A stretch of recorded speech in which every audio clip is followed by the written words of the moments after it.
दीक्षा का अभिनय करना और दिव्य ज्ञान प्राप्त करना एक नहीं है। जो लोग भगवान की सेवा करते हैं जगत में वे ही धन्य हैं। सभी असुविधाओं कष्टों और दुखों के रहने पर भी भगवान की कथा श्रवण कीर्तन और स्मरण करते रहना चाहिए। श्री गुरुदेव एकांत रूप से भगवान के सेवक हैं। उनके प्रत्येक कार्य भगवत सेवा के सर्वोत्तम आदर्श हैं। गुरुदेव के दर्शन में जब तक ऐसी दृष्टि नहीं होगी तब तक मेरी आंखों में बाधा की पट्टी लगी रहेगी। उनकी दया प्राप्त नहीं होने से, दिव्य ज्ञान प्राप्त नहीं होने से हम गुरुपाद पद्म की महिमा को समझ नहीं सकते हैं।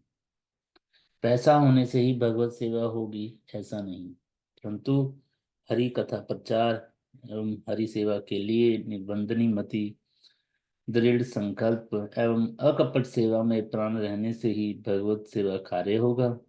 तुम लोग पैसे के लिए चिंता मत करना। अर्थ या पैसे के द्वारा मठ आदि की रक्षा नहीं होती, परंतु विषयों का स्वभाव ही ऐसा है जो कि हरि सेवा में अयुक्त व्यक्ति को विषय भोग में ही प्रमत्त करा देता है। अनंत जीवन वेदांत पढ़ने से मुक्ति नहीं होगी। अनंत काल नाक दबाकर जमीन से 10-20 हाथ ऊपर उठने पर भी मंगल नहीं होगा, परंतु स्वयं भागवत स्वरूप भक्तों के मुख से श्रीमद् भागवत कथा श्रवण करने से संसार के सभी जीवों का मंगल निश्चित रूप से हो।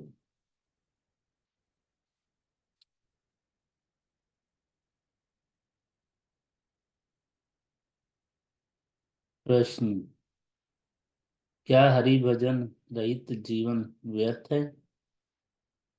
उत्तर, अवश्य ही। खाने की कोई आवश्यकता नहीं है, पीने की कोई आवश्यकता नहीं है यदि कृष्ण भजन नहीं करता हूँ।